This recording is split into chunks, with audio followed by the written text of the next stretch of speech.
Homework दिया है कोई? चलो पहले वो कंप्लीट करते हैं।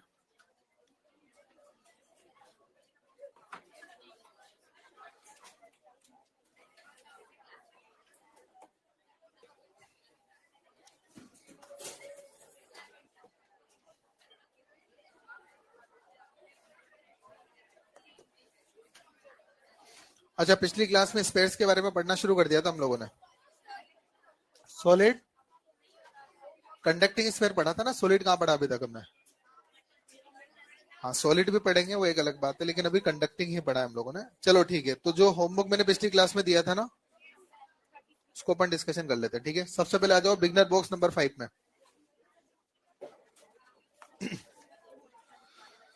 बिगनर बॉक्स नंबर 5 में आ जाओ। Beginner box 5, question number 6। हाँ भाई, डाउट है किसी का? क्वेश्चन नंबर 6, 7, 9 और 10, नहीं है किसी का डाउट? चलो फिर एक्सरसाइज 1 में, एक्सरसाइज 1 42। यार आपकी क्लास में मेरे को बच्चे ना कम नजर, बच्चे ही कम है कि कम आ रहे हैं? कम आ रहे हैं बच्चे भी,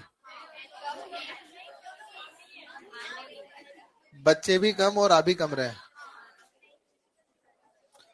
एक्सरसाइज 1, एक्सरसाइज 1 में 42, 43, 43 बता बेटा कौन सा है 43?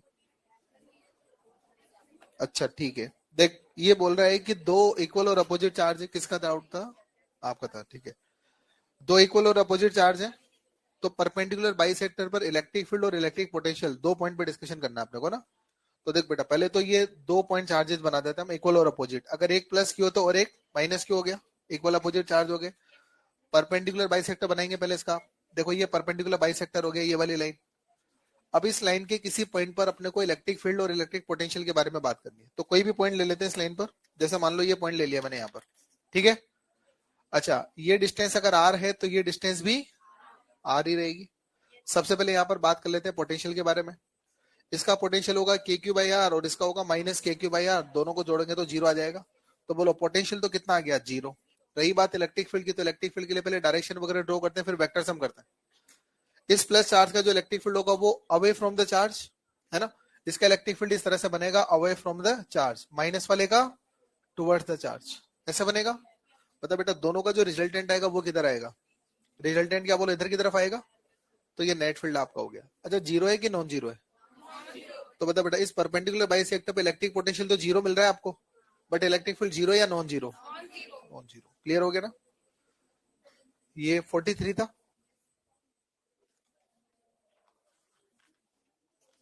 43 हो गया, तो फिर अब 48, 42 बताना है। ये 42 था, 43, अरे जो भी है यार, 43 में था तो क्लियर हो गया ना। चलो 48, 51, 47 तो दिया ही नहीं मैंने।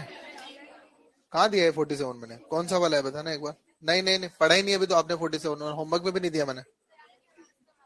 आवाज कम आ रही है? अब ठीक आ रही है? चलो 48, 51, 56, 50, कौन सा आ गया 56?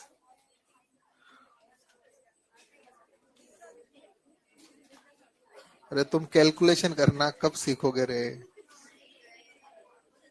कैलकुलेशन में फंसते हो तुम लोग। देखो इससे सिंपल कोई फॉर्मूला मिल सकता है क्या तुम्हें? Electric potential k Q by r, electric field k Q by are square, बस कैलकुलेशन करना है आपको। इधर देखो, चार्ज का मैग्नीट्यूड निकालना है, सब लोग इधर देखो।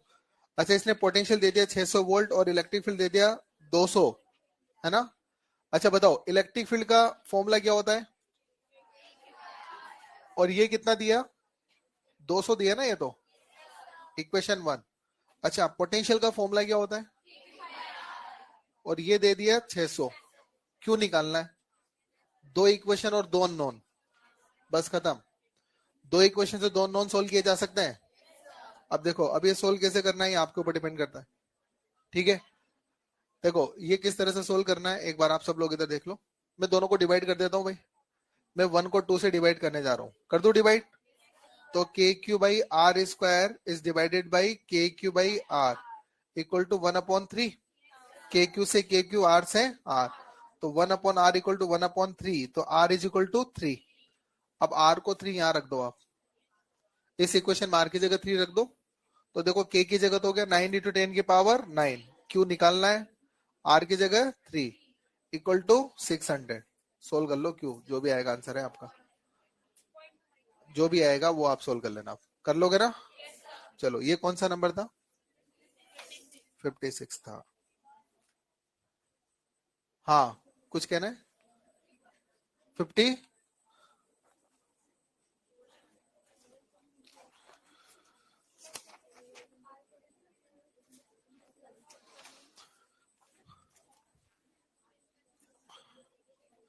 Plus Q minus Q plus Q minus Q in sequence. ये सीक्वेंस में रखने बेटा, प्लस है ना। देखो चार्जेस रखने, लेकिन ऐसे नहीं कि जैसे मर्जी पड़े वैसे रखेंगे। आपका क्वेश्चन ये बोल रहे हैं कि सीक्वेंस में रखना है, तो किसी भी एक कॉर्नर से शुरुआत कर लो। कहां से शुरुआत करें बताओ आप? यहां से करें? यहां से करो? कहां से करो? यहीं से करो? यहां से करो? तो ये प्लस क्यू, फिर माइनस क्यू, फिर प्लस क्यू और माइनस क्यू, ये अरेंजमेंट है चार्जेस का। अपने को सेंटर पे इलेक्ट्रिक फील्ड भी चाहिए, सेंटर पे पोटेंशियल भी चाहिए। तो अगर पोटेंशियल की बात करेंगे तो ये के क्यू बाई आर माइनस के क्यू बाई आर, के क्यू बाई आर और ये माइनस के क्यू बाई आर, तो पोटेंशियल तो जीरो आ गया। जोड़ना है पोटेंशियल को, सिंपल। इलेक्ट्रिक फील्ड में डायरेक्शन भी रहती है, तो वेक्टर सम करना होता है अपने को इलेक्ट्रिक फील्ड का। तो पहले तो सबका इलेक्ट्रिक फील्ड ड्रॉ करेंगे यहाँ पर। बोलो, इस प्लस का अवे, इस प्लस का अवे, कैंसिल हो गया। इस माइनस का टूवर्ड और इस माइनस का भी टूवर्ड, ये भी कैंसिल हो गया। तो नेट फील्ड भी जीरो और नेट पोटेंशियल भी जीरो। सेंटर की बात हो रही है। 57 एक्सरसाइज 1 में, एक्सरसाइज 1 में 57। चलो फिर एक्सरसाइज नंबर 2 में आ जाओ, 33। एक्सरसाइज 2 में 33 किसी का डाउट हो तो पूछ लो। नहीं है? एक्सरसाइज नंबर 3 में 12, 12, 13, 13, 13 बता रहे हैं। 24, 40 तो दिया ही यार। तुम्हें ना जो नहीं देता वो भी सोल्व कर लेते हो क्या? मैंने नहीं दिया है, अभी पढ़ाया ही नहीं, कहां से दे दूंगा? अगली क्लास में आएगा ये तो, आज की क्लास में भी नहीं आएगा, वो अगली क्लास में दूंगा होमवर्क में मैं आपको। 13, 13 बताता हूँ मैं आपको, है ना। देखो आप एक बार,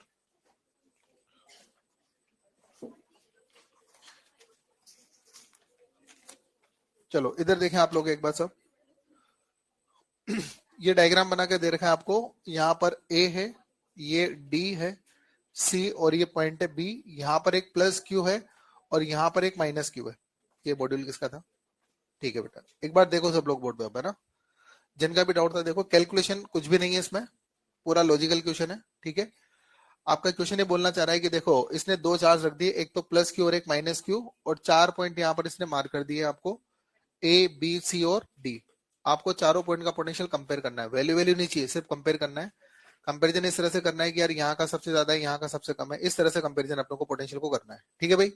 कैसे कंपेयर करेंगे ध्यान से सुनना। देखो सबसे पहले तो अपन ए पर पोटेंशियल निकालना है, तरीका अपना वही है, ए पर जाकर बैठना है। चलो ए पर बैठ गए। ए पर बैठने के बाद ये बताओ यहाँ पर पोटेंशियल कितने चार्ज का बनेगा? दो चार्ज का। कौन कौन का? प्लस क्यू का और माइनस क्यू का। बोलो। और आपको तो ये भी बता रखा है मैंने कि पॉजिटिव चार्ज का पोटेंशियल पॉजिटिव में बनता है और नेगेटिव का नेगेटिव में बनता है। बोलो भाई। तो पॉजिटिव का तो पॉजिटिव में बनेगा और नेगेटिव का नेगेटिव में बनेगा। अच्छा यहाँ पर पास कौन है? तो ज्यादा किसका बनेगा? पॉजिटिव का ज्यादा बनेगा। दोनों बना रहे हैं, प्लस वाला प्लस में, माइनस वाला माइनस में। जो पास होगा वो ज्यादा बनाएगा। तो प्लस वाला पास है तो प्लस वाले का ज्यादा बनेगा। अब एक बात बताओ, प्लस में भी बन रहा है माइनस में बन रहा है, लेकिन प्लस वाली वैल्यू ज्यादा है, तो नेट पोटेंशियल कैसा होगा? बोलो बोलो। पॉजिटिव वैल्यू ज्यादा होगी ना। तो बताइए ए पर पोटेंशियल का नेट वैल्यू पॉजिटिव होगा कि नेगेटिव? तो ए पर जो पोटेंशियल बनेगा वो नेट पोटेंशियल आपका पॉजिटिव बनेगा। बोलो हो गया। चलो बी पर आ जाओ। अच्छा ये डिस्टेंस अगर आर है तो ये डिस्टेंस भी आर ही होगी, सिमेट्री है। बोलो होगा ना। तो बताओ ये के क्यू बाई आर बनाएगा तो ये माइनस के क्यू बाई आर। बोलो बी का पोटेंशियल कितना? अच्छा डी में ये जितना है उतना ही दूरी है, तो ये जितना प्लस बनेगा उतना माइनस बनेगा, तो बोलो डी पर भी कितना? तो बी पर भी जीरो और डी पर भी जीरो। चलो अब सी पर आते हैं, सी का पोटेंशियल देखते हैं। अच्छा सी पर बैठ जाएंगे जब आप, पोटेंशियल कौन कौन बनाएगा? माइनस बी और प्लस बी। माइनस का माइनस में बनेगा, प्लस का प्लस में बनेगा। पास कौन है?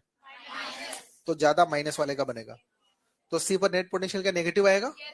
तो सी पर जो नेट पोटेंशियल है वो नेगेटिव। तो देखो चारों पॉइंट का पोटेंशियल आपने लिख दिया है। अब कंपैरिजन करना है अपने को, वैल्यू नहीं लिखी, बस साइन लिख दिया कि कहां पर प्लस है और कहां पर माइनस है, कहां पर जीरो है, लिख दिया आपने। अब कंपेयर करना है, बोलो सबसे ज्यादा कहां का है? ए का। पोटेंशियल में साइन के साथ कंपेयर होता है, याद रखना। पोटेंशियल में साइन रखते थे ना, इलेक्ट्रिक फील्ड में साइन कंपेयर नहीं करते हैं, इलेक्ट्रिक फील्ड में सिर्फ वैल्यू से कंपेयर होता है, और पोटेंशियल हमेशा साइन के साथ कंपेयर होता है। ठीक है बेटा, तो बोलो ए का पोटेंशियल सबसे ज्यादा, उससे कम किसका है? बी और डी का। तो बी का और डी का पोटेंशियल बराबर है, और ये दोनों ऐसे कम है, और सी का सबसे कम है। तो ये इनके पोटेंशियल में रिलेशन आ गया भाई। हो गया? कोई भी कंफ्यूजन हो तो पूछ लो इसमें, नहीं है ना? आगे चले फिर। अब देखो ध्यान से सुनो, आप पिछली क्लास में हम लोग इलेक्ट्रिक पोटेंशियल के बारे में पढ़ रहे थे। स्फेयर के इलेक्ट्रिक पोटेंशियल को पढ़ना हमने स्टार्ट कर दिया था, और क्या क्या पढ़ लिया था स्फेयर के इलेक्ट्रिक पोटेंशियल के बारे में, ध्यान से सुनना अब आप लोग, है ना। देखो सबसे पहला तो मैंने आपको ये बताया था कि स्फेयर का पोटेंशियल, कंडक्टिंग स्फेयर के पोटेंशियल की मैं बात कर रहा हूँ। कंडक्टिंग स्फेयर का मतलब जब आप चार्ज डिस्ट्रीब्यूट करोगे तो सारा चार्ज सरफेस पर रहेगा, रहेगा ना सरफेस पर। अच्छा दूसरी बात क्या करी थी मैंने इसमें? दूसरी बात मैंने करी थी, आउटसाइड का फॉर्मूला दिया था मैंने पोटेंशियल का। आउटसाइड पोटेंशियल का फॉर्मूला था k Q by small r, surface का k Q by capital r, inside का k Q by capital r, centre का भी के क्यू बाई कैपिटल आर। तो बताओ तीनों जगह का पोटेंशियल सेम था कि अलग अलग था? तीनों जगह का पोटेंशियल सेम था, सरफेस का, इनसाइड का और सेंटर का। इसका मतलब अपन बोल सकते हैं कि कंडक्टर में जो पोटेंशियल उसकी सरफेस पर होता है वही अंदर सारे पॉइंट्स पर होता है। अगर मान लो कोई कंडक्टिंग बॉडी है और उसकी सरफेस पर अगर 10 वोल्ट पोटेंशियल है, तो उसके अंदर हर जगह का पोटेंशियल 10 वोल्ट ही होगा। ऐसा अपन ने कंक्लूड पिछली क्लास में करा था, याद है आपको? चलो और इस पर अपन ने, और आपको याद हो तो अपन ने ये पोटेंशियल सिग्मा के टर्म में भी लिखे थे, लिखे थे आपने। और मैंने एक इलेक्ट्रिक फील्ड और पोटेंशियल का रिलेशन भी दिया था, E surface equal to V surface. तो देखो कंडक्टर का, सॉरी स्फेयर के इलेक्ट्रिक फील्ड को लिखने के अपने पास तीन फॉर्मूला हो चुके। एक क्यू वाला फॉर्मूला क्या था? वो के क्यू बाई सरफेस का, k Q by capital are square. Electric field potential की बात नहीं कर रहा हूं मैं, सरफेस पे इलेक्ट्रिक फील्ड का क्यू वाला फॉर्मूला क्या था? K Q by capital are square, याद है? अच्छा और उसके बाद में एक था आपके पास सिग्मा वाला formula, sigma by epsilon nought. तीसरा हो गया वी सरफेस वाला फॉर्मूला, तो V surface upon capital r. Clear है बेटा? कोई भी कंफ्यूजन है किसी को? चलो अब कुछ और न्यूमेरिकल्स करें। लिखो अगला न्यूमेरिकल, लिखें। A conducting a conducting shell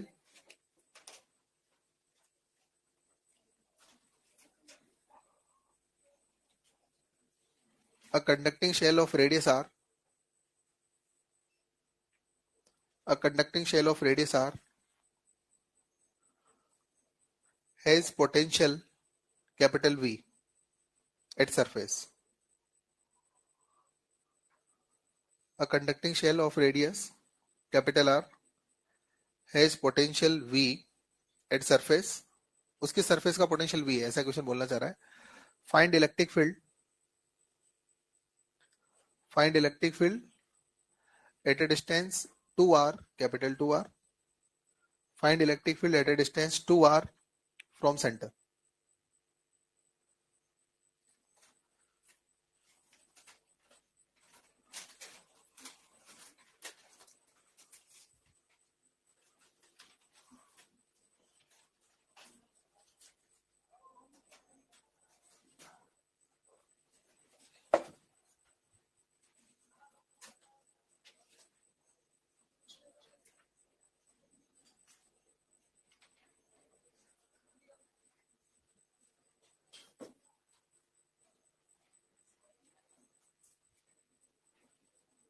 बताओ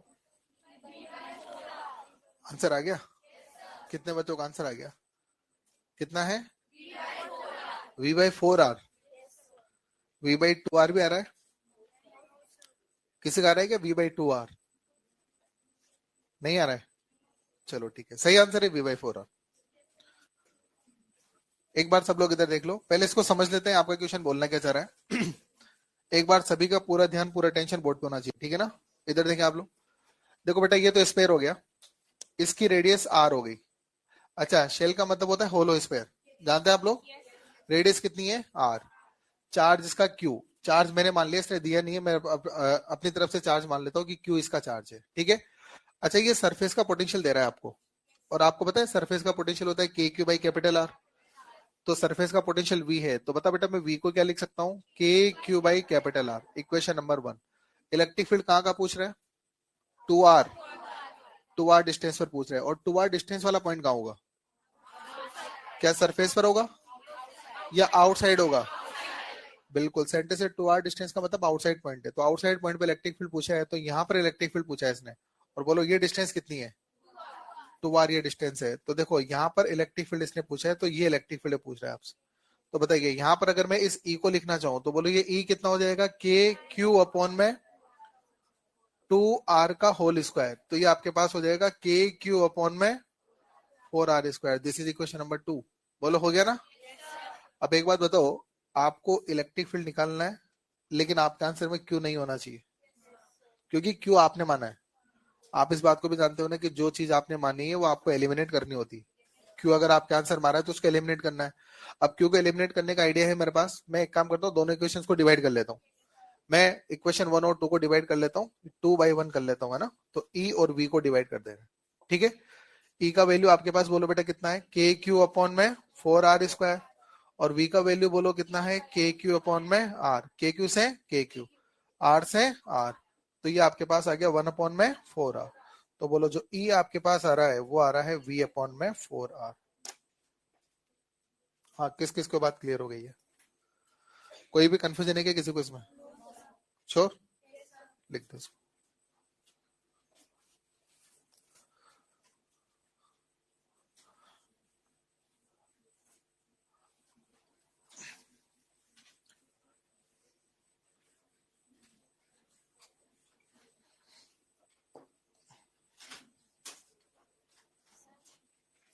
हाँ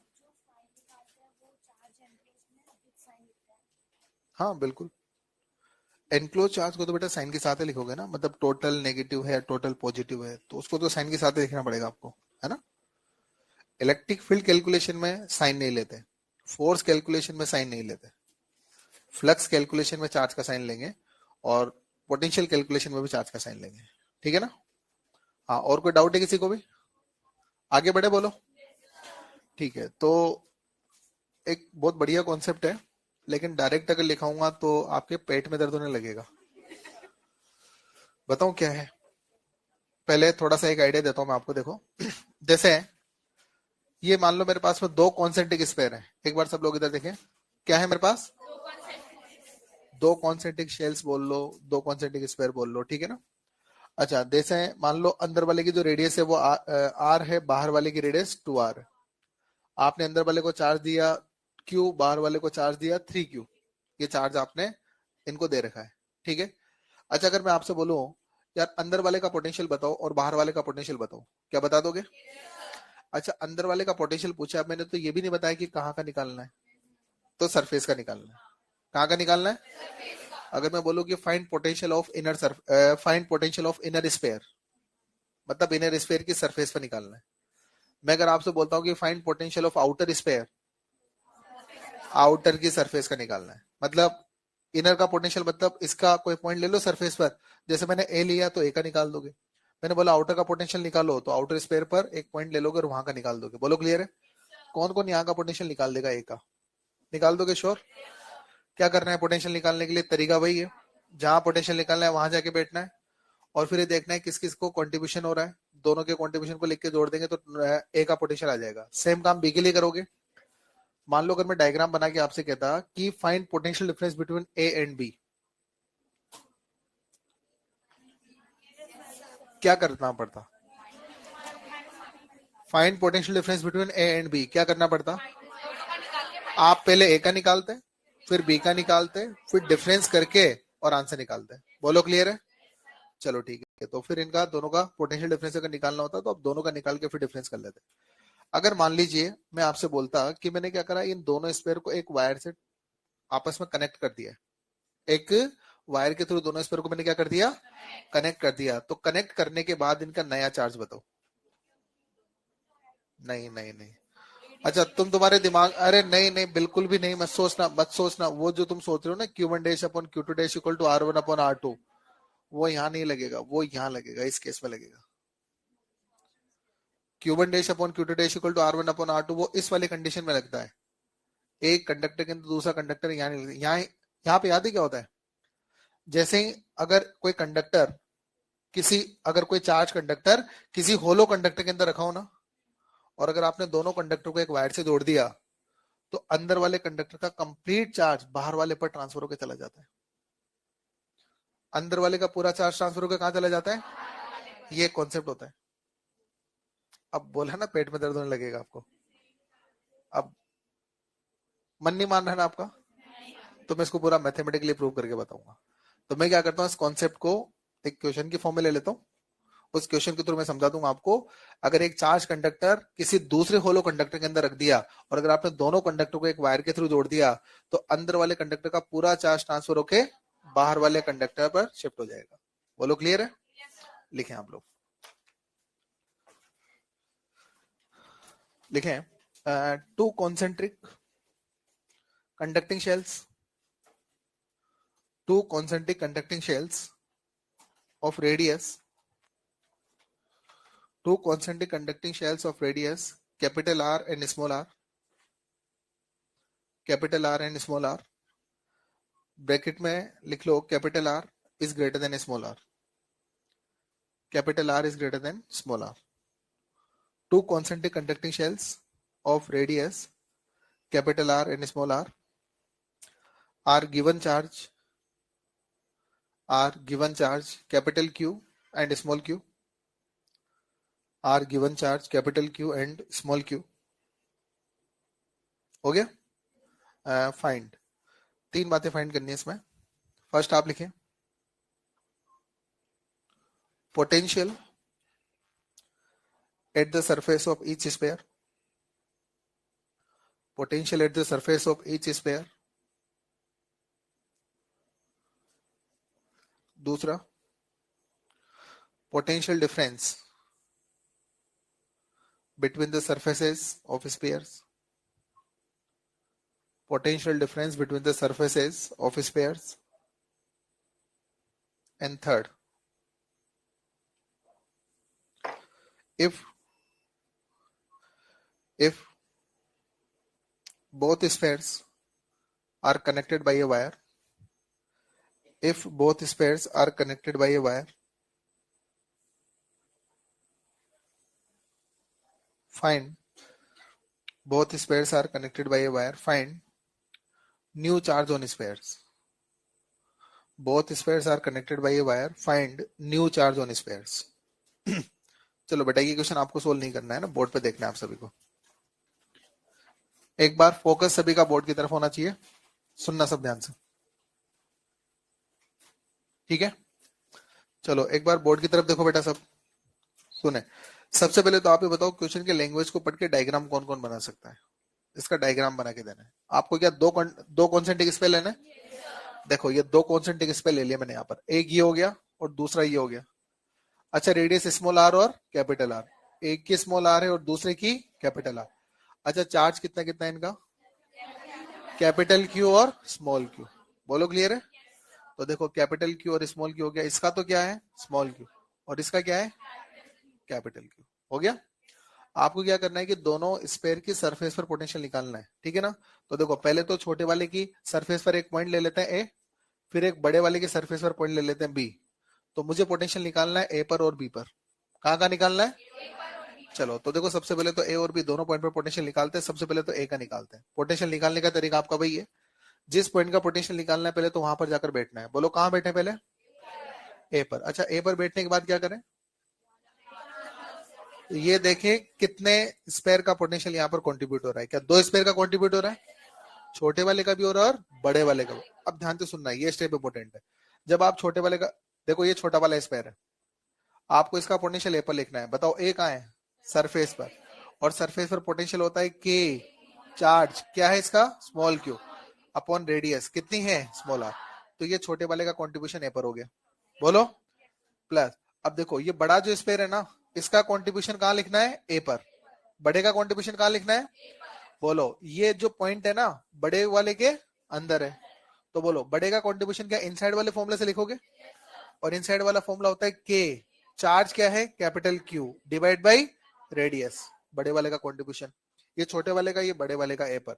ए पर ये छोटे वाले का कॉन्ट्रीब्यूशन था, ये बड़े वाले का था, दोनों को जोड़ दिया तो नेट कॉन्ट्रीब्यूशन ए पर आ गया। किस किस की बात समझ में आ गई? कोई भी कंफ्यूजन है किसी को? चले बी पर मुझे पोटेंशियल लिखना है, बोलो कौन कौन बी पर पोटेंशियल लिखवा देगा? नेट पोटेंशियल लिखना है तो छोटे का भी कॉन्ट्रीब्यूशन लिखेंगे और बड़े का भी लिखेंगे, फिर दोनों को जोड़ देंगे।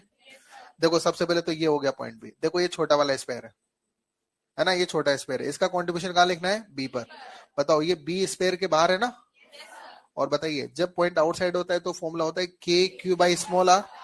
क्यू मतलब चार्ज और स्मॉल आर सेंटर से दूरी, याद है? तो बोलो छोटे वाले के लिए के, चार्ज क्या लिखेंगे? क्यू।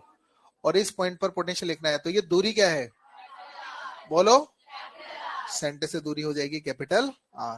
तो ये आपके पास छोटे छोटे वाले का बी पर पोटेंशियल है, प्लस बड़े वाले का बी पर पोटेंशियल लिखना है। तो देखो ये बड़ा वाला हो गया, बी पर पोटेंशियल लिखना है तो बोलो बी कहाँ है? इसकी सरफेस पर है ना, तो ये हो गया के क्यू अपॉन में कैपिटल आर।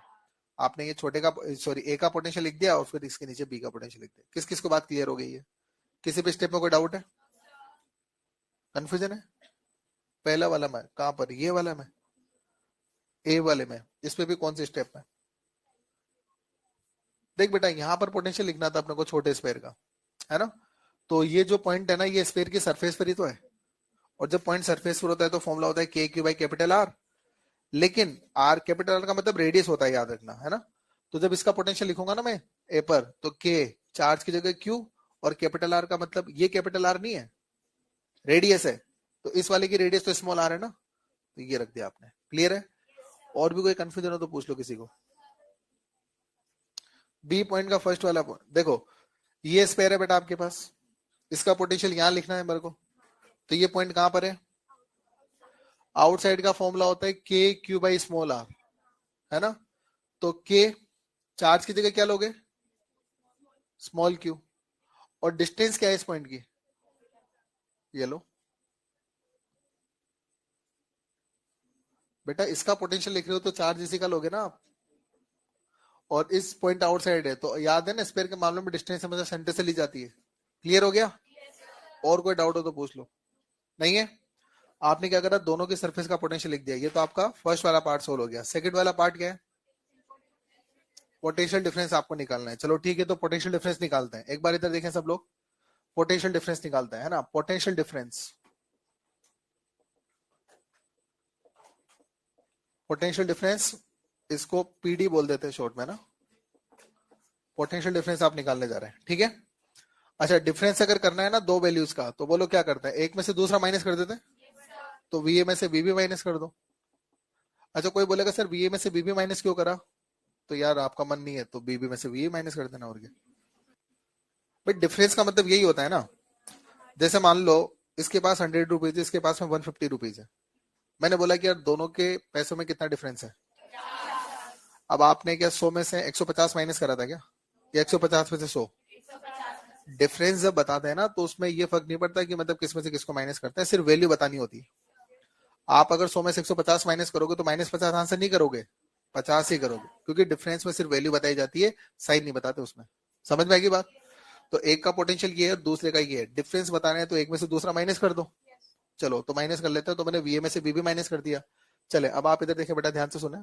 तो पोटेंशियल डिफरेंस अगर निकालेंगे तो वीए की वैल्यू बोलो कितनी है, k Q by r plus k capital q by r, minus बोलो k Q by capital r plus k capital q upon में कैपिटल आर। जब आप डिफरेंस करोगे ना, ये सोल्व करोगे तो ये कट जाएगा, कट जाएगा।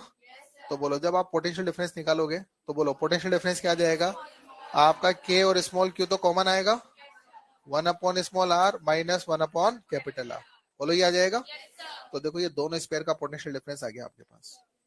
अब एक चीज आपने नोटिस करी, इन दोनों स्पेयर का जो पोटेंशियल डिफरेंस आ रहा है इसमें केवल अंदर वाले का चार्ज ही आ रहा है, मतलब इनर वाले के चार्ज पे डिपेंडेंसी है, बाहर वाले का चार्ज पे डिपेंडेंसी। तो देखो दोनों स्पेयर का जो पोटेंशियल डिफरेंस आता है ना वो अंदर वाले चार्ज के तो डायरेक्टली प्रोपोर्शनल है। पोटेंशियल डिफरेंस की बात कर रहा हूं, दोनों स्पेयर का पोटेंशियल डिफरेंस अंदर वाले चार्ज के डायरेक्टली, बाहर वाले चार्ज पे डिपेंडेंसी नहीं है। तो यहां से एग्जामिनर क्वेश्चन फ्रेम करता है, किस तरह से फ्रेम करता है ध्यान से सुनना। जैसे एग्जामिनर बोलेगा कि आपके पास में दो कॉन्सेंट्रिक स्पेयर है, एक का रेडियस मान लो आर है और एक का रेडियस मान लो कि 2r है, एक पर चार्ज आपने 3q दिया और एक पर चार्ज आपने 2q दिया। सुनना बात को, ऐसा उसने एक आपको कंडीशन बना के दे दिया और फिर ये बोलेगा कि दोनों स्पेयर का पोटेंशियल डिफरेंस भी है। जब एग्जामिनर बोल रहा है कि दोनों का पोटेंशियल डिफरेंस भी है तो बेसिकली वो दोनों की सरफेस के पोटेंशियल डिफरेंस की बात करना चाह रहे हैं। तो दोनों का पोटेंशियल डिफरेंस भी है, मतलब इन दोनों पॉइंट में कितना डिफरेंस है। अब एग्जामिनर बोलेगा कि अगर हमने बाहर वाले पर 2q चार्ज और ऐड कर दिया तो नया पोटेंशियल डिफरेंस बताओ। आंसर बी रहेगा, क्योंकि दोनों का पोटेंशियल डिफरेंस आउटर वाले के चार्ज पर डिपेंड। तो आउटर वाले का चार्ज 2q की जगह 3q करो, 4q करो, 0 कर दो, जो मर्जी पढ़ना, जो मर्जी करना है, आउटर वाले का चार्ज वो कर दो। आउटर वाले के चार्ज पर पोटेंशियल डिफरेंस डिपेंड नहीं करता। तो आउटर वाले का चार्ज कुछ भी करो, पोटेंशियल डिफरेंस चेंज नहीं होगा आउटर वाले का चार्ज बदलने से। ये बात क्लियर है। लेकिन अगर मान लो मैं आपसे यही क्वेश्चन इस तरह से पूछता, अंदर वाले का 3q, बाहर वाले का 2q और पोटेंशियल डिफरेंस v है, अब मैंने अंदर वाले का 6q कर दिया, नया डिफरेंस बताओ, नया पोटेंशियल डिफरेंस 2v। क्योंकि देखो ना पोटेंशियल डिफरेंस अंदर वाले के चार्ज से डायरेक्टली प्रोपोर्शनल है ना, अरे है या नहीं है। आपका चार्ज पहले क्या था 3q, तो डिफरेंस v था, अंदर वाले का चार्ज आपने डबल कर दिया 6q कर दिया, तो बोलो डिफरेंस क्या डबल हो जाएगा ना। तो पहले v पोटेंशियल डिफरेंस था और अब 2v पोटेंशियल डिफरेंस हो जाएगा। ये बात किस किस को समझ में आएगी। तो दोनों स्पेयर का पोटेंशियल डिफरेंस इनर वाले चार्ज पर डिपेंड करता है, डायरेक्टली प्रोपोर्शनल होता है, और आउटर वाले चार्ज पर डिपेंड। तो आउटर वाले का चार्ज चेंज करने पर पोटेंशियल डिफरेंस चेंज नहीं होगा, लेकिन अंदर वाले का चेंज करने पर चेंज होगा। ये पूरा मैथमेटिकली प्रूव कर दिया हमने। क्लियर है। तो ये बात अभी अपन यहाँ पर नोट करके लिखवा दूंगा मैं अलग से, है ना। तो सॉल्यूशन जब लिखेंगे तो नोट के लिए यहाँ जगह छोड़ दें। फिलहाल मैं थर्ड वाला पार्ट सोल्व कर रहा हूँ इसका, ठीक है। ये थर्ड वाला पार्ट सोल्व कर देते हैं।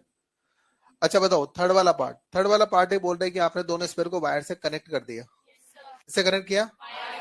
अच्छा बताओ बेटा, वायर से कनेक्ट करने पर क्या होता है। कंडक्शन टेक्स प्लेस, और कंडक्शन की वजह से दोनों का पोटेंशियल बराबर हो जाता है। अरे बोलो यार, ये तो प्रॉपर्टी है कंडक्टर की। आप लोगों ने जब अपन ने कंडक्शन पढ़े थे तो उस समय समझाया था मैंने आपको, एग्जांपल लेके भी समझाया था आपको मैंने आपको बोला था कि देखो अगर दो डिफरेंट टेम्परेचर की बॉडीज को आपस में टच करेंगे तो टेम्परेचर डिफरेंस की वजह से हीट फ्लो होगा। जब तक टेम्परेचर सेम नहीं हो जाता तब तक उनमें हीट फ्लो होती रहेगी। बोलो क्लियर। और जैसे मान लीजिए आपके पास में दो ट्यूब्स है, उनमें लिक्विड का लेवल डिफरेंट है, तो जैसे आप दोनों ट्यूब को जोड़ेंगे तो लिक्विड फ्लो करेगा जब तक दोनों ट्यूब में लिक्विड का लेवल सेम नहीं हो जाता। वैसे ये कंडक्टर की प्रॉपर्टी है कि जब भी आप दो कंडक्टर्स को आपस में टच करेंगे, कांटेक्ट में लेकर आएंगे, तो दोनों कंडक्टर का जब तक पोटेंशियल सेम नहीं हो जाता तब तक चार्ज फ्लो करेगा। मतलब जब आप दो कंडक्टर्स को किसी वायर से कनेक्ट कर देंगे तो दोनों का पोटेंशियल सेम हो जाता है। क्या सेम हो जाता है। पोटेंशियल सेम हो जाता है। तो मैं यहाँ पर लिख सकता हूँ कि if spheres are connected by a wire, if spheres are connected by a wire. देखो वायर से कनेक्ट करने के बाद क्या सीन होगा वो अपन देखने जा रहे हैं, ठीक है। देखो ये स्पेयर था, ये दूसरा स्पेयर था। अच्छा इसका रेडियस कितना था, स्मॉल आर। इसका कितना था, इसका चार्ज क्या था क्यू, इसका कैपिटल क्यू। आपने क्या करा, दोनों को किससे जोड़ दिया, तो देखो ये वायर लगा दिया आपने, ये वायर के थ्रू दोनों स्पेयर को जोड़ दिया आपने। अच्छा जैसे आप दोनों स्पेयर को वायर के थ्रू जोड़ोगे ना, तो वायर के थ्रू जोड़ने पर याद ही क्या होगा, पोटेंशियल बिकम सेम। कंडक्शन होगा और कंडक्शन की वजह से पोटेंशियल बिकम, तो बताइए वीए बराबर वीबी हो जाएगा। बोलो होगा नहीं होगा। जैसे ये पॉइंट अगर मैं ए मान लू, ये पॉइंट अगर मैं बी मान लू, तो ए और बी का पोटेंशियल क्या हो जाएगा।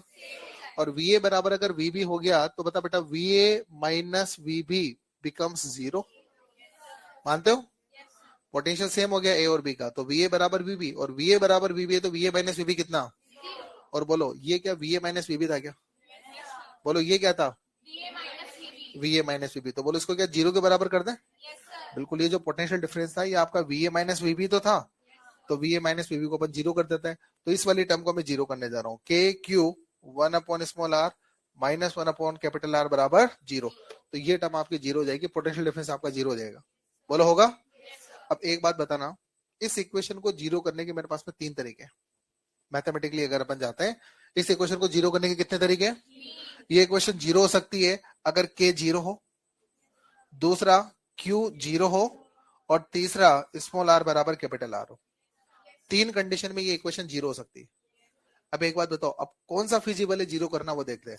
क्या k 0 हो सकता है? क्या k तो कांस्टेंट है, ये 0 नहीं हो सकता।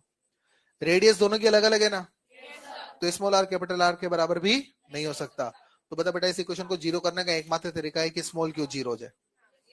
स्मॉल क्यू क्या हो जाए? और स्मॉल क्यू क्या है?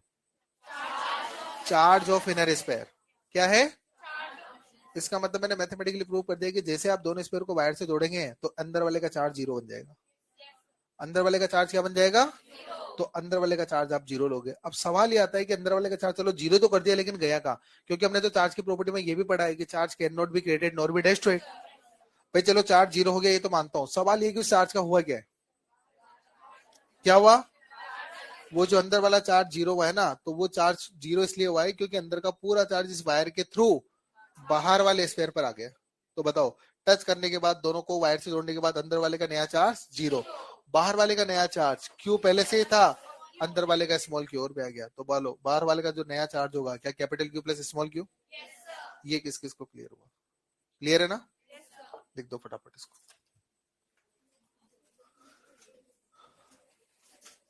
और मैं एक और बात बता दूं आपको, देखो ये जो पॉइंट अभी मैंने बोला है ना आपको, ये मतलब यहाँ पर क्या सीन है, देखो एक स्फीयर के अंदर दूसरा स्फीयर था, आपने दोनों स्फीयर को वायर से जोड़ा तो अंदर वाले स्फीयर का पूरा चार्ज बाहर वाले पर ट्रांसफर हो गया। यही हुआ ना? ये सिर्फ स्फीयर के मामले में नहीं होता, कोई से भी कंडक्टर, ये प्रॉपर्टी है कंडक्टर की। कैलकुलेशन अपन स्फीयर के लिए कर रहे हैं वो एक अलग बात है, लेकिन ये कंडक्टर की प्रॉपर्टी है। अगर आपने एक किसी कंडक्टर को, चार्ज कंडक्टर को किसी होलो कंडक्टर में रख दिया और आपने दोनों कंडक्टर को अगर वायर से जोड़ दिया ना, तो अंदर वाले कंडक्टर का पूरा चार्ज ट्रांसफर बाहर वाले कंडक्टर पे हो जाता है। ये कंडक्टर की प्रॉपर्टी है। ठीक है? लिख दो फटाफट, लिख दो बेटा इसको। अच्छा, यहां तक लिखने के बाद जब नोट तक पहुंचोगे ना, तो मैं पॉइंट बोलूंगा यहाँ पर, है ना, लैंग्वेज बोल के इस पॉइंट का मीनिंग समझाऊंगा मैं आपको ना। अच्छा, यहाँ पर देखो, ये तो समझ में आ रहा होगा ना कि जो पोटेंशियल डिफरेंस आ रहा है दोनों स्पेयर के बीच में, this is directly proportional to q. Small q का मतलब इनर चार्ज बोलते, simple charge on inner sphere को मैंने इनर चार्ज बोल दिया, सिंपल। और this potential difference does not depends on capital q, और कैपिटल क्यू पर डिपेंड नहीं कर रहा, तो क्यू की पावर 0, पावर 0 दिखाने का मतलब डिपेंडेंसी नहीं है, डिपेंडेंसी नहीं है। पावर 0 का मतलब डिपेंडेंसी नहीं है, ठीक है ना? तो ये हो गया आउटर चार्ज।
लिख दिया क्या आपने?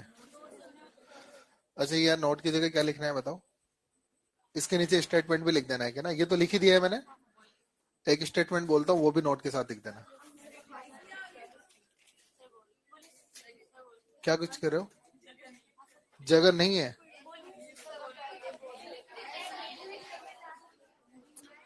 यार ये कौन सी प्रॉब्लम है कि जगह नहीं है? मैं बोल देता हूँ, जगह है तो लिख लो, नहीं तो छोड़ दो।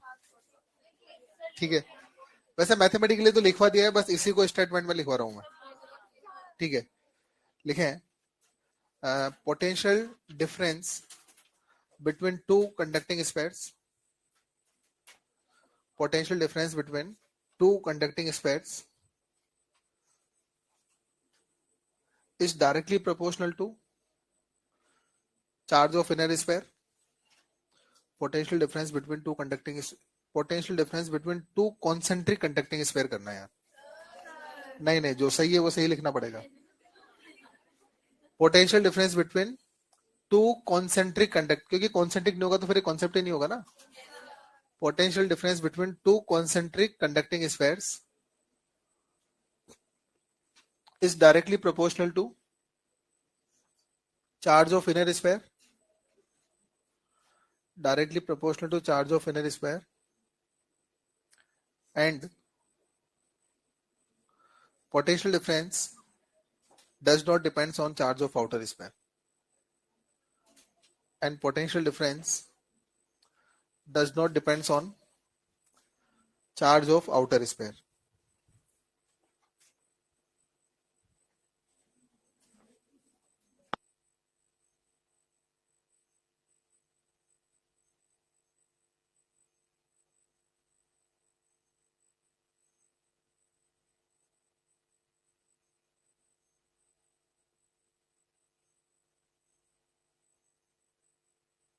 थर्ड वाला पॉइंट लिख देगा आपने? तो लिखो ना, फिर क्या देख रहे हो आप लोग, लिखो फटाफट से।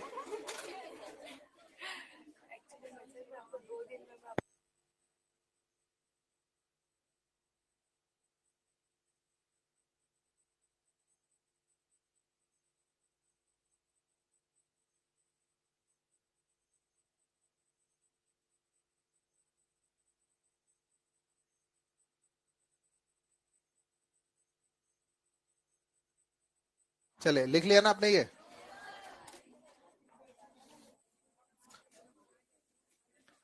ये थर्ड वाला पॉइंट लिखने के बाद क्या हो रहा है? थर्ड वाला पॉइंट लिखने के बाद नोट करके लिखना अब इसके बाद, है ना?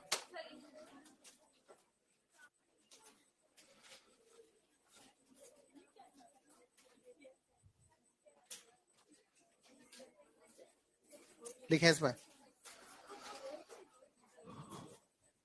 लिखें, if a charge conducting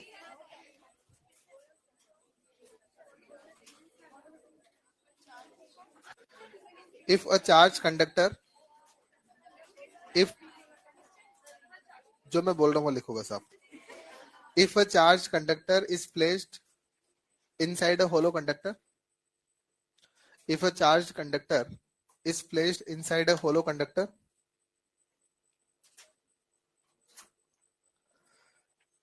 and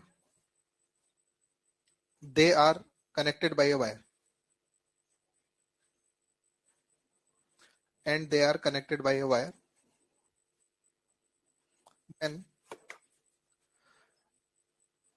then charge of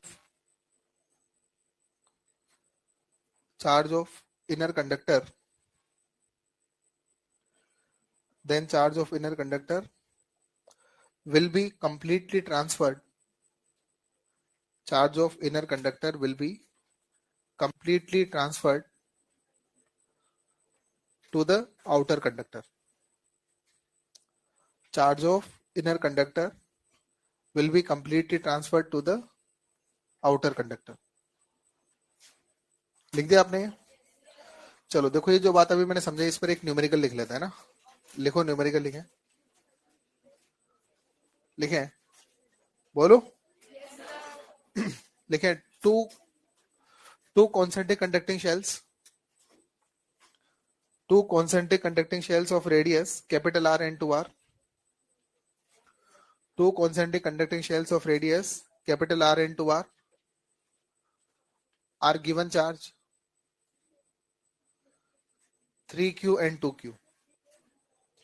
Two concentric conducting shells of radius capital R and 2R are given charge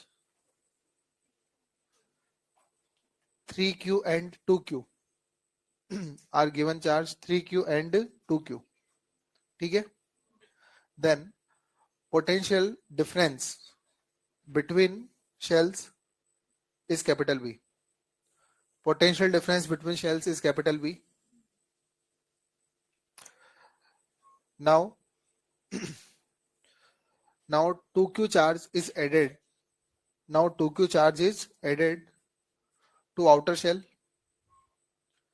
Now 2q charge is added to outer shell. Find new potential difference. Same होगा? Confirm?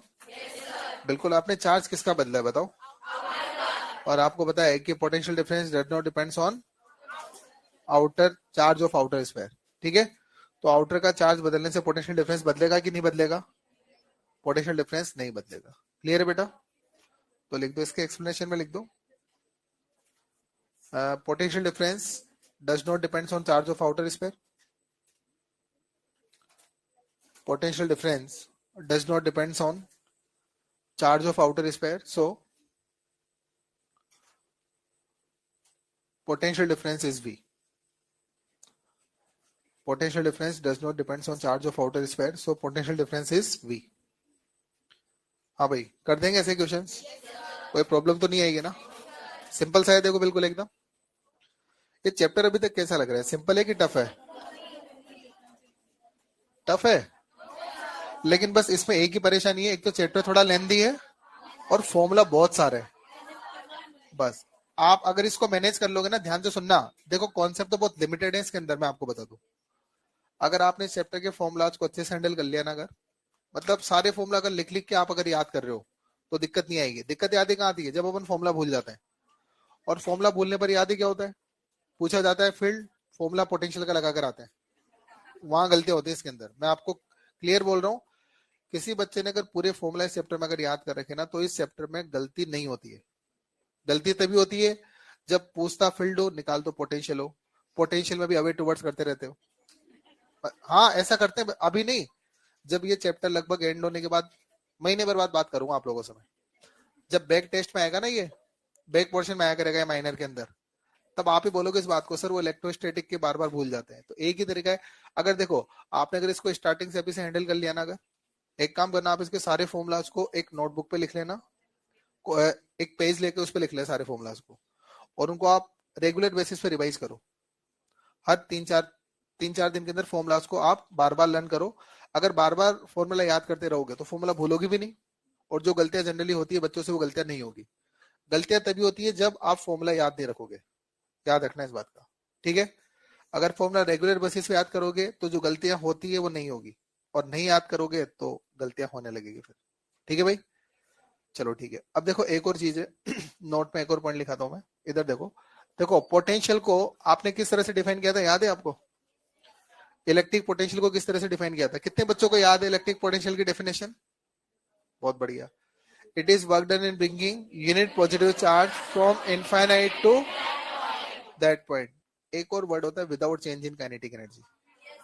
ये word भी इसके अंदर होता है. मतलब charge को infinite से किसी पॉइंट तक लाने का वर्क डन तो होता है, लेकिन बिना काइनेटिक एनर्जी चेंज के. बोलो क्लियर है? अब देखो आपने पिछली क्लास में जो पोटेंशियल लिखा था ना, पोटेंशियल, जैसे आपने एका पोटेंशियल लिखा था, तो आपने याद है एका पोटेंशियल क्या लिखा था? It is work done bring infinite से ए तक लाने का work done divide by q not. ये लिखा था ना. आप इसी पोटेंशियल को एक और तरह से लिख सकते हैं, minus of infinite, minus of integration E dot D R, और इनफाइनाइट से आर ए. ये भी पोटेंशियल को लिखने का तरीका है. ये तो बता ही दिया था, ये भी पोटेंशियल को लिखने का तरीका है. आप चाहो तो मैं इसको डेराइव करके बता सकता हूँ, प्रूफ करके दे दूंगा मैं, लेकिन उस प्रूफ को दोबारा देखना नहीं है जिंदगी में. याद ये रखना है बस. ठीक है? अच्छा, ये प्रूफ होता है वर्क एनर्जी थ्योरम से.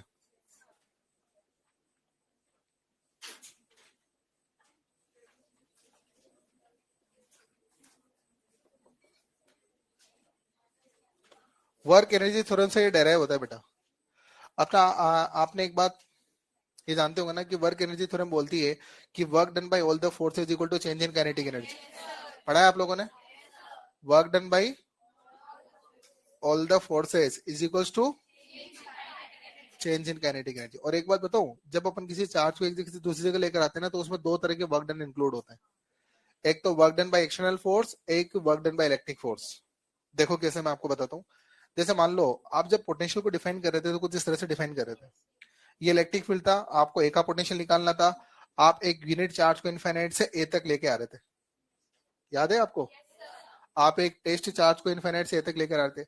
जब आप इस टेस्ट चार्ज को इनफाइनाइट से ए तक लेकर आओगे तो आपको एक्सटर्नल वर्क करना पड़ेगा चार्ज को लाने में। बोलो। दूसरी बात, जब आप इस चार्ज को लेकर आ रहे हो तो ये इलेक्ट्रिक फील्ड इस चार्ज पर फोर्स लगाएगा नहीं लगाएगा? तो इलेक्ट्रिक फील्ड का जो फोर्स है उसका भी वर्क डन होगा। तो इस चार्ज पर दो तरह के वर्क डन है। कौन कौन से? Work done by external force and work done by electric force. बोलो भाई। तो दो तरह के यहाँ पर चार्ज पर वर्क डन हो रहे। तो बताइए, तो इलेक्ट्रोस्टैटिक के केस में जो work done by all the forces को अगर मैं लिखूं तो इसको डिटेल में इस तरह से लिख सकता हूं कि work done by external force plus work done by electric field. हाँ, इलेक्ट्रिक फोर्स बोलो या इलेक्ट्रिक फील्ड बोलो, एक ही बात है ना। तो work done by external force plus work done by electric field, this is equals to change in kinetic energy. अब एक बात बताइए, यहाँ पर जब हम चार्ज को मूव कर रहे हैं तो without change in kinetic energy move करवा रहे हैं। तो बताइए, अगर मान लीजिए आपसे बोला जा रहा है कि चेंज इन काइनेटिक एनर्जी अगर जीरो है तो बोलो, अगर डेल्टा की अगर जीरो है तो बोलो डब्ल्यू एक्सटर्नल इक्वल टू क्या होगा? Minus work done by the field. बोलो यही होगा। इसका मतलब एक्सटर्नल वर्क डन और फील्ड के वर्क डन में सिर्फ साइन का ही डिफरेंस है। मतलब अगर आप चार्ज को बिना काइनेटिक एनर्जी चेंज करे अगर मूव कर रहे हैं, मतलब स्लोली मूव कर रहे हैं अगर चार्ज को आप, तो उस केस में अगर मान लीजिए कि इलेक्ट्रिक फील्ड का वर्क डन है मान लीजिए कि 10 जूल, तो external work done will be minus 10 joule. या अगर एक्सटर्नल वर्क डन है 10 जूल तो इलेक्ट्रिक फील्ड का work done will be minus 10 joule. मतलब दोनों में माइनस का डिफरेंस होता है। बोलो क्लियर है? अगर इलेक्ट्रिक फील्ड का वर्क डन दे दो तो आप एक्सटर्नल वर्क डन बता दो, अगर एक्सटर्नल वर्क डन दे दो तो आप इलेक्ट्रिक फील्ड का वर्क डन बता दोगे। इलेक्ट्रिक फील्ड का वर्क डन बोलो या फील्ड का वर्क डन बोलो, एक ही बात है, क्योंकि यहाँ पर अपन इलेक्ट्रिक फील्ड के अंदर वर्क डन की बात कर रहे हैं। क्लियर है बात? और एक बात बताओ, वर्क डन तो लिखना आता ही आपको, फील्ड का वर्क डन आपको लिखना आता ही है। बोलो, integration F dot D are, ये वर्क डन का बेसिक फॉर्मूला है। अरे होता ही नहीं होता? तो वर्क डन का अरे वर्क डन ऐसे निकालते हैं आप लोग, integration F dot D are. हाँ, अगर एफ कांस्टेंट हुआ तो एफ को बाहर निकाल के एफ डॉट आर, और अगर एफ वेरिएबल हुआ तो integration F dot D are. तो ये जनरल फॉर्मूला लिख दिया, कांस्टेंट होगा तो एफ डॉट आर हो जाएगा, और अगर वेरिएबल हुआ फोर्स आपका तो integration F dot D are हो जाएगा। बोलो क्लियर है? तो बताइए, इसके बेसिस पे अगर मैं work done by external force अगर लिखता हूं तो बोलो work done by external force क्या हो गया? Minus integration F dot D are. बोलो क्लियर है? इस तरह से। अब ध्यान से सुनो, मुझे पोटेंशियल लिखना है ए का। किसका पोटेंशियल लिखना है? तो this is work done in bringing charge from infinite to A divide by q nought. तो बताइए, ये तो वर्क डन को लिखने का फॉर्मूला हो गया ना। अगर मैं चार्ज को इनफाइनाइट से ए तक ला रहा हूं तो यहाँ पर लिमिट लग जाएगी इनफाइनाइट से ए तक की। तो बोलो वर्क डन क्या हो जाएगा? Integration F dot D R, और लिमिट कहां से कहां तक? इनफाइनाइट से ए तक की। तो इनफाइनाइट से ए तक की लिमिट डिवाइड बाई क्या हो गया? Q not. अब एक बात बताओ, ये एफ बाई क्यू नॉट जो होगा इलेक्ट्रिक फील्ड होगा। तो बताइए, तो ए का पोटेंशियल अगर मुझे लिखना हो तो बोलो ए का पोटेंशियल क्या हो जाएगा? इंटीग्रेशन में ए डॉट डी आर, और लिमिट इनफाइनाइट से, बोलो क्या लिमिट इनफाइनाइट से ए तक की हो जाएगी? तो ये आपके पास में ए का वर्क डन, ये सॉरी ए का पोटेंशियल हो गया। तो ये तो फॉर्मूला ही था, साथ साथ ये भी फॉर्मूला हो गया। कई बार ये फॉर्मूला भी काम आता है अपने, किस किस को बात समझ में आई? और मैं एक और बात बता दूं, वो आपने जो यहाँ पर डेरिवेशन किए ना अभी, सॉरी डेरिवेशन नहीं, सॉरी जो फॉर्मूलाज आपने लिखे थे कंडक्टिंग स्फीयर के, कहाँ कहाँ के लिखे थे? आउटसाइड का, सरफेस का, सेंटर का और इनसाइड का, वो इस वाले फॉर्मूला से डेराइव होता है। वो सारे सारे पोटेंशियल जो, खैर अपने डेरिवेशन नहीं है तो मैं नहीं करवा रहा, मैं आपको फिर बता रहा हूँ डेरिवेशन में वही करा रहा हूँ जो आपके बुक में है, जो नहीं है वो नहीं करा रहा, ठीक है ना। तो वो जो पोटेंशियल के जितने भी फॉर्मुलाज है ना, वो यहाँ से डेरिवेशन होते हैं बेटा, ठीक है ना। यहाँ से डेराइव होके फिर वो आते हैं। थोड़ा बहुत आइडिया दूंगा डेरिवेशन का, लेकिन नहीं है सिलेबस में तो जबरदस्ती टाइम खराब करना है मेरे हिसाब से। होता तो मैं डेफिनेटली बताता, नहीं है तो कोई टाइम खराब करना है जरूरत नहीं। बोलो ठीक है। अच्छा देखो, ये तो मैंने प्रूफ बताया ताकि आपके पेट में दर्द नहीं हो, क्योंकि बच्चे बाद में परेशान होते हैं कि सर माइनस माइनस कहाँ से आया, तो कहाँ से आया कहाँ से नहीं आया मतलब ही नहीं रखना, बस फॉर्मूला क्या होता है ये जरूर याद रखना है। किस किस के बात समझ में आ गई? आ गई? लिख दो इसको। हाँ नोट पे लिख दो इसको। ये पोटेंशियल का ही एक और फॉर्मूला अपने पास होता है। हाँ बेटा बोल। हाँ आप ही के लिए लिख रहा हूँ मैं, प्रूफ लिख लो, आपकी चॉइस हो तो। देखो कोई पूछ नहीं रहा एग्जाम में, ये सिर्फ आपके सेटिस्फेक्शन के लिए लिखा है मैंने। आपको लगता है नीड है तो लिख लो, और आपको लगता है कि नहीं लिखना है मेरे को तो मत लिखो। ना कोई एग्जाम में पूछ रहा है, ना कोई बोर्ड में पूछने वाला है, ना कोई, देखो बोर्ड में तो पूछेगा ही नहीं ऐसी चीजें, और आपके कोई नीट में भी डेरिवेशन तो कोई पूछता नहीं है। बस ये जो फॉर्मूला है ना, इसका यूज होगा अपने आगे जाके। तो मैं डायरेक्ट फॉर्मूला लिखकर यूज करूंगा तो फिर आपको लगेगा फॉर्मूला कहाँ से आ गया, इसलिए मैंने प्रूफ करके दिखा दिया कि देखो ये फॉर्मूला है, ताकि आगे जाकर यूज करना पड़े तो कर सकता हूँ उसको।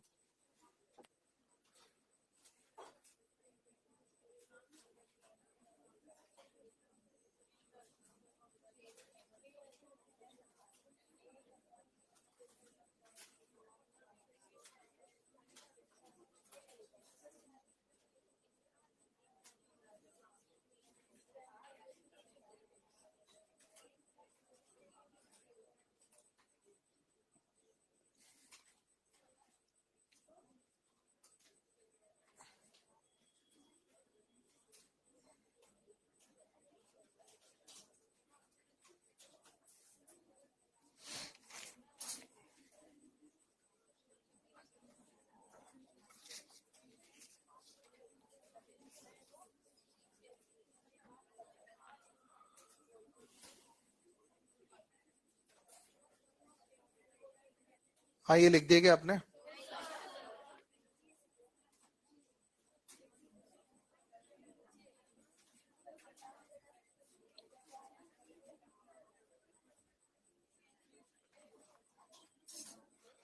देखो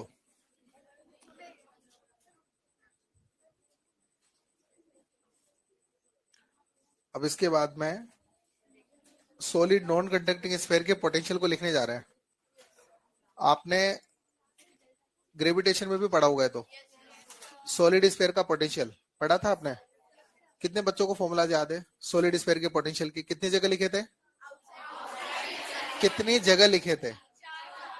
4 जगह लिखे थे ना? कहाँ कहाँ लिखे थे? Outside, surface, inside, centre. 4 जगह लिखे थे। आउटसाइड का फॉर्मूला सेम था, वही के क्यू बाई स्मॉल आर ही रहेगा। सरफेस का भी सेम था, k Q by capital are रहेगा। इनसाइड का अलग था। कितने बच्चे इनसाइड का फॉर्मूला बता सकते हैं? सॉलिड स्फीयर के इनसाइड पोटेंशियल का फॉर्मूला कितने बच्चे बता सकते हैं? मैं इलेक्ट्रोस्टेट वाला बोल रहा हूँ, ग्रेविटेशन वाला नहीं बोल रहा, उसको चेंज करके इलेक्ट्रोस्टेट वाला बोल रहा हूँ, बोल दूं? फॉर्मूला होगा के Q divide by 2r³ capital R³ bracket में आएगा ऊपर 3 capital R square minus small r, ये आ जाएगा। दो दो आर है, small r is the distance from the centre, capital R is the radius. और सेंटर का भी याद है क्या? सेंटर का है 3/2 KQ/R, ये सेंटर का होगा। ठीक है चलो, तो ये लिखने के बाद अगला पॉइंट लिखना है आपको, electric potential due to uniformly charge, electric potential due to uniformly charge, electric potential due to uniformly charge solid non-conducting sphere, electric potential due to uniformly charged solid non-conducting sphere। देखो आप,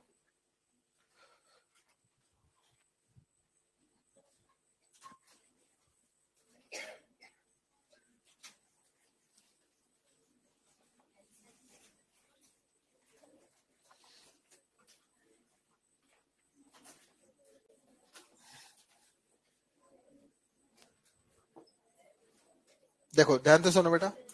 देखो ये अपने पास sphere हो गया। अच्छा अब की बार स्फीयर कैसा है आपका? Solid non conducting.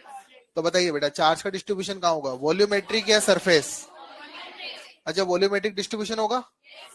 तो देखो पूरे वॉल्यूम में चार्ज को डिस्ट्रीब्यूट करा दिया आपने अब की बार, है ना। और मान लेते हैं स्फीयर की जो रेडियस है वो आर है और चार्ज इस पर क्यू है। इसका पोटेंशियल लिखना है फिर से वही चार जगह पे। कहाँ कहाँ लिखना है? सबसे पहले तो आउटसाइड लिखना है। तो देखो जो आउटसाइड पोटेंशियल का फॉर्मूला होगा दिस विल बी के क्यू अपॉन स्मॉल आर। दूसरा लिखना है सरफेस पर, सरफेस का पोटेंशियल होगा के क्यू बाई कैपिटल आर। तीसरा लिखना है इनसाइड, इनसाइड का जो फॉर्मूला होगा दिस विल बी के क्यू अपॉन में 2r³ 3r² minus small r²। और बोलो फोर्थ इज, बोलो सेंटर का होगा, बोलो सेंटर का याद है 3/2 के क्यू अपॉन कैपिटल आर। ये सेंटर का पोटेंशियल हो गया।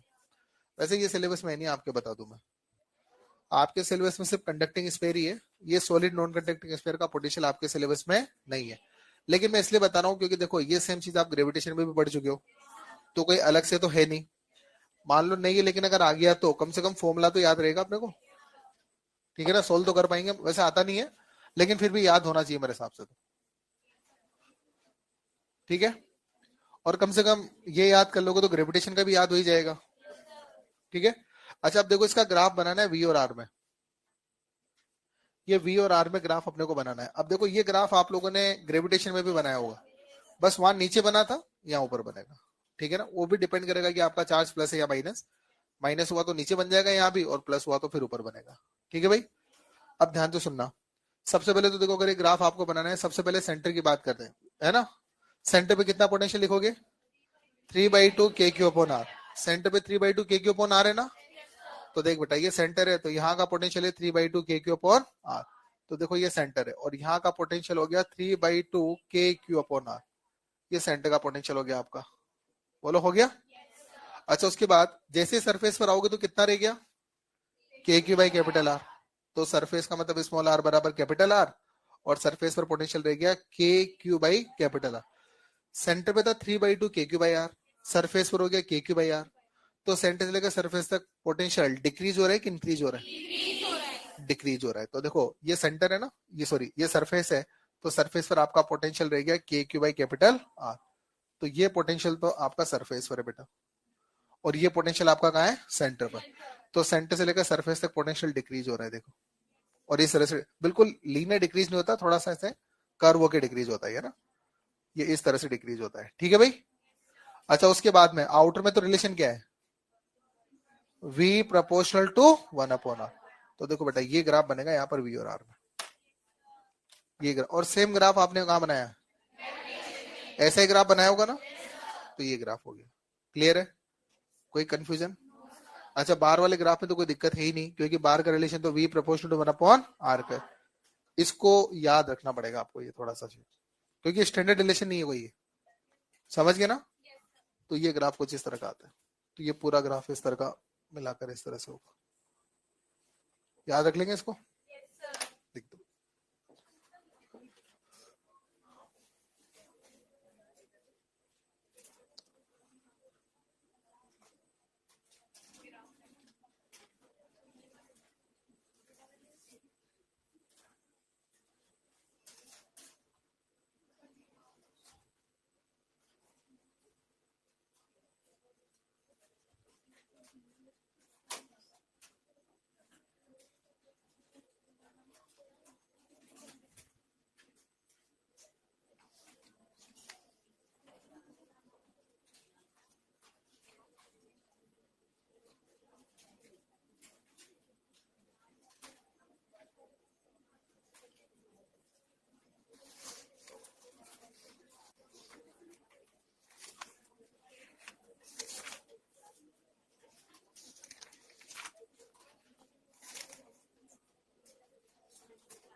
हो गया बेटा, लिख दिया आपने? चलो फिर उसके बाद में इस पर कोई न्यूमेरिकल्स वगैरह नहीं है, ठीक है ना, वैसे सिलेबस में ही नहीं है तो न्यूमेरिकल तो बिल्कुल करना ही नहीं है इस पर। तो आप अगला पॉइंट लिखो, potential difference between two points. अगला पॉइंट लिखो, potential difference between two points. देखो किसी पॉइंट का पोटेंशियल किस तरह से लिखना है वो अपन ने देख लिया। अब दो पॉइंट के बीच पोटेंशियल डिफरेंस को कैसे लिखना है वो देखने जा रहे हैं। क्या देखने जा रहे हैं? दो पॉइंट के बीच पोटेंशियल डिफरेंस कैसे लिखा जाएगा, ठीक है।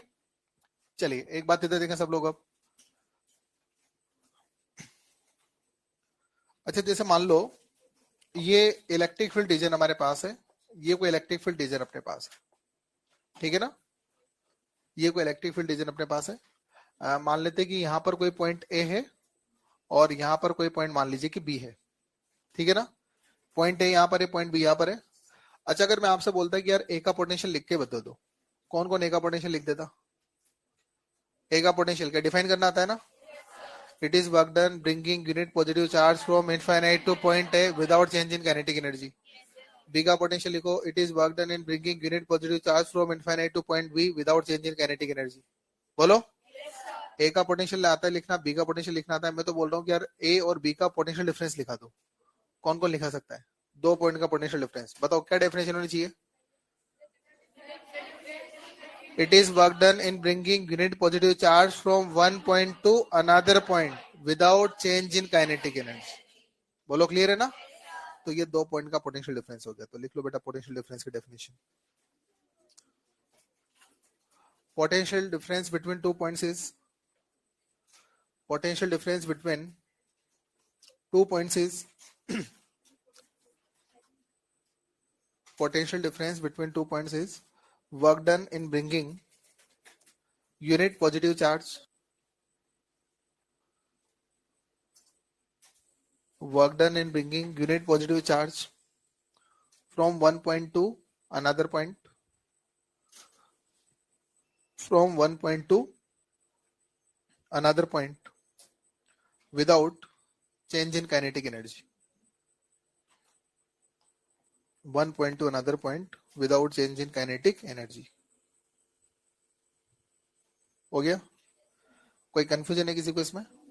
नहीं है? चलो बोर्ड पे देख लो एक बार। सब लोगों का पूरा ध्यान और पूरा फोकस बोर्ड की तरफ होना चाहिए।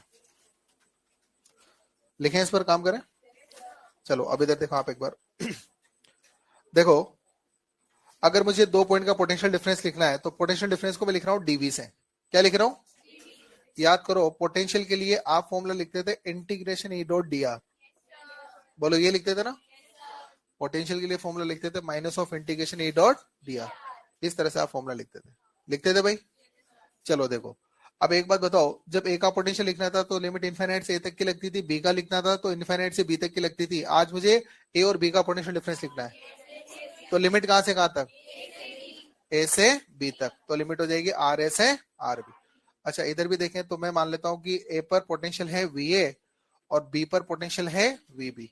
तो अगर आप इसको सोल्व करेंगे तो बताइए बेटा, V B minus V A equal to minus of integration E dot D R और limit is R A to R B. तो ये V A minus V B का form, V B minus V A का formula आपके पास आ गया। बोलो clear है? कोई भी डाउट इसमें किसी को? तो ये दो पॉइंट का पोटेंशियल डिफरेंस निकालने का अपने पास में फॉर्मूला हो गया। अच्छा एक और बात इसमें देखो, अच्छा ये तो तब यूज करना है जब इलेक्ट्रिक फील्ड आपका वेरिएबल हो। जैसे मान लीजिए अगर आपसे बोला जाता है कि इलेक्ट्रिक फील्ड इज यूनिफॉर्म। अच्छा यूनिफॉर्म इलेक्ट्रिक फील्ड का मतलब क्या? ई कांस्टेंट है, और अगर ई कांस्टेंट है तो ई को मैं इंटीग्रेशन से क्या बाहर निकाल सकता हूं? तो अगर एक बार बताओ, अगर ई को मैंने इंटीग्रेशन से बाहर निकाल लिया तो बोलो V B minus V A equal to, बोलो ई तो बाहर आ गया ना, ये तो बाहर आ गया, और बोलो उस केस में डी आर का इंटीग्रेशन आर। तो ये हो जाएगा आपका r B vector minus r A vector. इसको मैं आर वेक्टर लिख देता हूं। क्या लिख देता हूं? और इसको मैं डेल्टा वी लिख देता हूं। क्या लिख देता हूं? Delta we. तो डेल्टा वी हो जाएगा minus of E dot are. तो ये फॉर्मूला काम में ले सकते हैं। ये कब काम में ले ले आप? जब इलेक्ट्रिक फील्ड यूनिफॉर्म। ये वही वाली बात है, एफ डब्ल्यू बराबर एफ डॉट आर और डब्ल्यू बराबर integration F dot D are. अगर एफ कांस्टेंट है तो सीधा एफ डॉट आर से वर्क डन आ जाता है, और अगर एफ वेरिएबल है तो इंटीग्रेशन से वर्क डन आता है, याद है आपको? तो वही चीज है, अगर आपको 2 पॉइंट का पोटेंशियल डिफरेंस निकालना है और अगर यूनिफॉर्म इलेक्ट्रिक फील्ड है तो सीधा माइनस ई डॉट आर से इलेक्ट्रिक, सीधा माइनस ई डॉट आर से पोटेंशियल डिफरेंस आ जाएगा। लेकिन अगर इलेक्ट्रिक फील्ड यूनिफॉर्म नहीं है, अगर चेंज हो रहा है इलेक्ट्रिक फील्ड, तो फिर इस तरह से आंसर आएगा। किस किस को बात क्लियर होगी? कोई भी कंफ्यूजन है? श्योर? ठीक है, लिख दो इसको।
लिख दिया गया आपने ये? अब बोर्ड पे देखो सब लोग।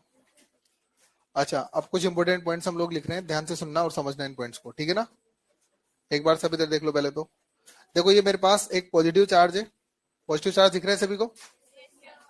ये एक पॉजिटिव चार्ज, इसके इलेक्ट्रिक फील्ड लाइंस को मैंने ड्रॉ कर दिया। और जैसा आप लोग जानते हैं कि पॉजिटिव चार्ज के लिए इलेक्ट्रिक फील्ड लाइंस होती है रेडियली आउटवर्ड, है ना, मतलब उससे स्टार्ट होती है, और नेगेटिव होता तो रेडियली इनवर्ड, उस पर आकर एंड होती है। अब एक बात बताओ, आपको मैंने पिछली क्लास में ये पॉइंट लिखाया भी था कि पॉजिटिव चार्ज से दूर जाने पर पोटेंशियल कम होता है, नेगेटिव से दूर जाने पर पोटेंशियल बढ़ता है। यहाँ पर आपने चार्ज कैसा लिया है? पॉजिटिव। बोलो, अब इससे दूर जा रहा हूँ, पॉजिटिव चार्ज से दूर जा रहा हूँ। जैसे यहाँ पर पोटेंशियल मान लो, फॉर एग्जांपल के लिए, जैसे यहाँ पर पोटेंशियल मान लो कि 10 वोल्ट है, तो यहाँ पर पोटेंशियल आपको 10 मिलेगा, 10 से कम मिलेगा? 10 से कम मिलेगा, तो बोलो यहाँ पर 5 वोल्ट ही होगा। देखो, तो ये तो मैंने आपको लिखा ही दिया था कि पॉजिटिव चार्ज से दूर जाने पर पोटेंशियल कम होता है। मैं इसी पॉइंट को एक और फॉर्म में लिखवा रहा हूँ। अच्छा, क्या मैं इलेक्ट्रिक फील्ड की डायरेक्शन में जा रहा हूँ? बोलो, मैं क्या जा रहा हूँ? इलेक्ट्रिक फील्ड की डायरेक्शन में, इलेक्ट्रिक फील्ड की अपोजिट डायरेक्शन में। तो इलेक्ट्रिक फील्ड की डायरेक्शन में जाने से क्या पोटेंशियल कम हो रहा है? तो मैं इसी बात को एक और तरह से बोल सकता हूँ, ये तो मैंने बोल ही दिया था कि पॉजिटिव से दूर जाने पर पोटेंशियल कम होता है, नेगेटिव से दूर जाने पर पोटेंशियल बढ़ता है। मैं इस बात को एक और तरह से बोल सकता हूँ कि अगर मैं इलेक्ट्रिक फील्ड की डायरेक्शन में जा रहा हूँ तो पोटेंशियल कम होता है। बोलो, इलेक्ट्रिक फील्ड डायरेक्शन में जाने से पोटेंशियल, और इलेक्ट्रिक फील्ड के अपोजिट जाने पर पोटेंशियल बढ़ता है। उसी बात को मैं मॉडिफाई करके बोल रहा हूँ, बात वही है लेकिन बोलने का तरीका अलग है। बोलो, क्लियर है? तो याद रखना, जब भी हम इलेक्ट्रिक फील्ड की डायरेक्शन में मूव करेंगे तो पोटेंशियल हमेशा डिक्रीज होता है। या एक और बात बोल सकते हैं, इसी बात को मैं एक और तरह से मॉडिफाई करके बोल सकता हूँ कि इलेक्ट्रिक फील्ड की डायरेक्शन हाई पोटेंशियल से लो पोटेंशियल होती। बोलो भाई, इलेक्ट्रिक फील्ड की डायरेक्शन किधर से किधर होती है?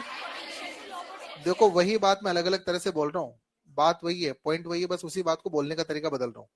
आप ये कह लो कि पॉजिटिव चार्ज से दूर जाने पर पोटेंशियल कम होता है, आप ये कह लो कि इलेक्ट्रिक फील्ड की डायरेक्शन हाई से लो पोटेंशियल होती है, आप ये भी कह सकते हो कि इलेक्ट्रिक फील्ड की डायरेक्शन में जाने से पोटेंशियल डिक्रीज होता है, या ये बात कह लो कि इलेक्ट्रिक फील्ड के अपोजिट जाने से पोटेंशियल बढ़ता है। देखो ना आपके सामने, क्या यहाँ से यहाँ तक जाना मतलब इलेक्ट्रिक फील्ड के अलोंग जाना, पोटेंशियल डिक्रीज और इंक्रीज। यहाँ से यहाँ आना मतलब इलेक्ट्रिक फील्ड के अपोजिट आना, तो पोटेंशियल इंक्रीज। और बताओ, इलेक्ट्रिक फील्ड की डायरेक्शन हायर से लोअर पोटेंशियल है, लोअर से हायर? तो लिख दो बेटा, नोट करके ये बात।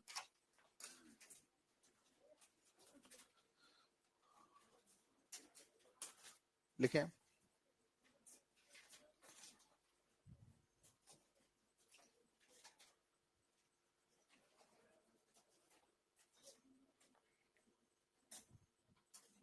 लिखो इसके नीचे,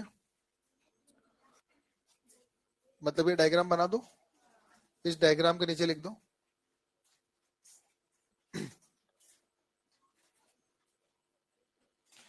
direction of electric field, direction of electric field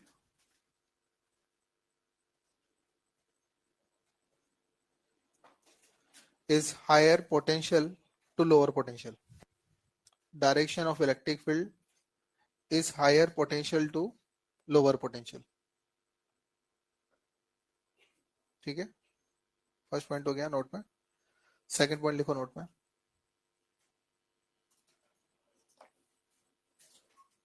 लिखें अगला पॉइंट, लिखो if we move in the direction of electric field, if we move in the direction of electric field,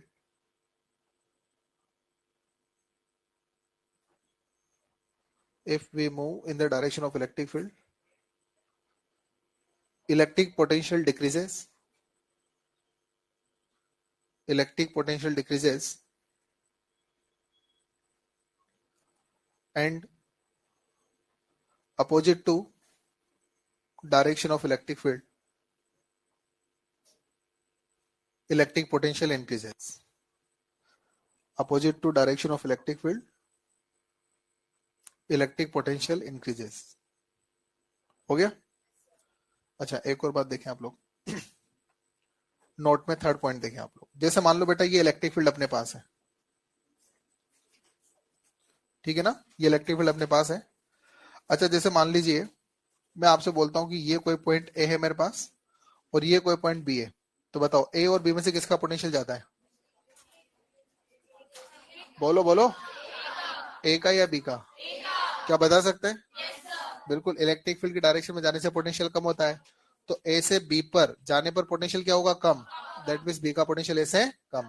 अच्छा चलो मैं तो इलेक्ट्रिक फील्ड की डायरेक्शन में भी नहीं जा रहा और अपोजिट भी नहीं जा रहा, मैं तो आपकी बार इलेक्ट्रिक फील्ड के परपेंडिकुलर जा रहा हूँ, इलेक्ट्रिक फील्ड के परपेंडिकुलर जा रहा हूँ। जैसे ये ए है और ये पॉइंट बी है, अब की बार हम इलेक्ट्रिक फील्ड के परपेंडिकुलर जा रहे हैं और ये डिस्प्लेसमेंट मान लीजिए आर वेक्टर है। तो बताइए अगर मुझे दोनों पॉइंट का पोटेंशियल डिफरेंस लिखना है, अगर बताइए मुझे वी बी माइनस वी अगर लिखना है, तो बोलो वी बी माइनस वी है, जो डेल्टा वी था ना आपका, बोलो जो डेल्टा वी आपका था, बोलो डेल्टा वी क्या था? माइनस ई डॉट आर, बोलो यही था। बताओ ई और आर में कितना एंगल है? E is perpendicular to R और E is perpendicular to R, that means delta V is equal to zero, और डेल्टा वी जीरो का मतलब हो गया वी बी बराबर वी ए। ये बात किस किस के समझ में? इसका मतलब क्या कंक्लूजन निकालो? इलेक्ट्रिक फील्ड के परपेंडिकुलर, इलेक्ट्रिक फील्ड के परपेंडिकुलर पोटेंशियल सेम रहता है। इलेक्ट्रिक फील्ड के डायरेक्शन में चलोगे तो पोटेंशियल कम होगा, अपोजिट चलोगे तो बढ़ेगा, और परपेंडिकुलर चलोगे तो पोटेंशियल सेम रहेगा, है ना। लिख दो बेटा ये।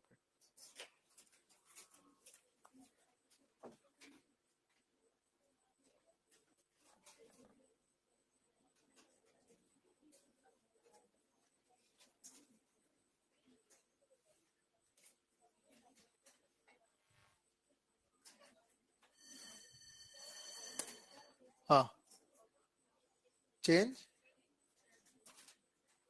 ये मैथमेटिकली हो गया ना, ई डॉट आर, दो वेक्टर जब परपेंडिकुलर होते हैं तो डॉट प्रोडक्ट जीरो होता है उनका, तो ई डॉट आर जीरो हो जाएगा ना, क्योंकि ई और आर परपेंडिकुलर है।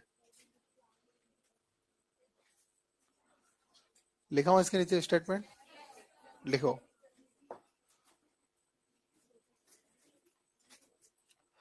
Perpendicular to electric perpendicular to electric field, electric potential remain same. Perpendicular to electric field, potential remain same. ठीक है,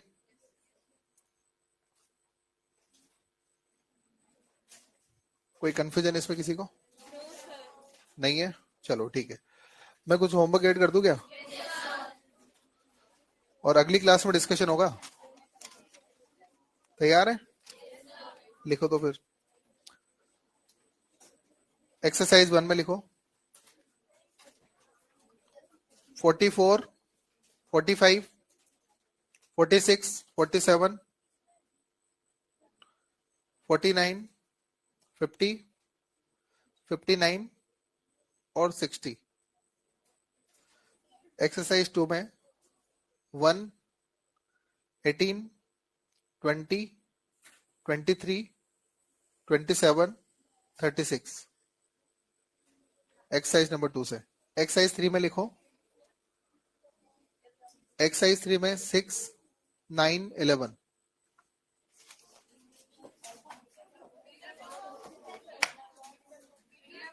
नहीं है उसमें।